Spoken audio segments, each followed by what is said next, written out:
Where'd you spend the 90s? Where did I spend the 90s? Yeah, where was that at? Mostly in prison.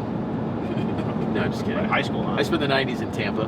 Oh, so you haven't really gone very far. No, Were you born in Tampa? I was born in Tampa. Born in Lutz, actually, which is just north of Tampa. Born in a little orange grove. They found me. Just miraculously dropped out of a tree. Yeah, exactly. I moved around a little bit. I moved to Orlando. I lived in Kentucky for a couple years. What took you guys to Kentucky? Came back here.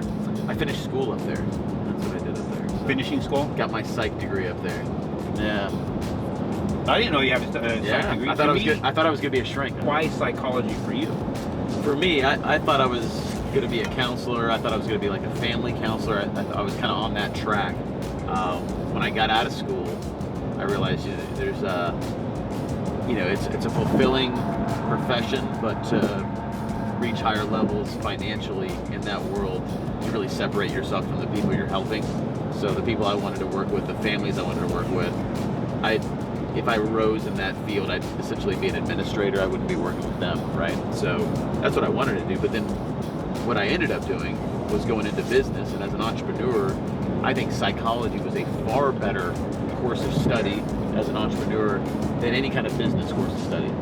I had a lot of friends that got out of school with business degrees, and they knew how to crunch some numbers. They were ahead of me on, some of the classic measures of, business and being able to assess things in an easy way as far as numbers and that type of thing. But I was way ahead in terms of negotiation, way ahead. So for me, dealing with contractors, incentivizing realtors, listening to everybody's terrible story about why they've got to sell their house, meeting with motivated sellers, I feel like I had, with that degree, with the understanding of at least a fundamental understanding of psychology and motivation and what motivates people and what people are afraid of.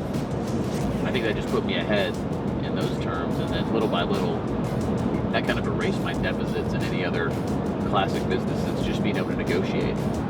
So tell me about sales courses, that kind of stuff. Did you do any, or just went strictly with what you got from the university and used it and honed your own skills from that perspective? Did you actually do any of those types of sales courses that people tend to push you to do? Well, when I started, there really weren't many sales courses. It was all the old school real estate investing stuff. I didn't do any classic sales courses or anything like the that. Old Carlton Sheets stuff and Carlton Sheets is one Robert of the Allen, things. who were both buddies. Robert Allen, Carlton Sheets, Ron LeGrand, all that stuff early on, reading those books and everything. But no classic sales training. It was just reading a lot of scripts and transcripts of phone calls and listening to those guys do those kinds of calls. And then I didn't have much of a fear of connecting with people on the phone or connecting with people. So I just really focused on the conversation and tried to get as quickly to what their fear was, what the motivation was. And for me, that was kind of natural. And maybe that came from studying psych, Could be.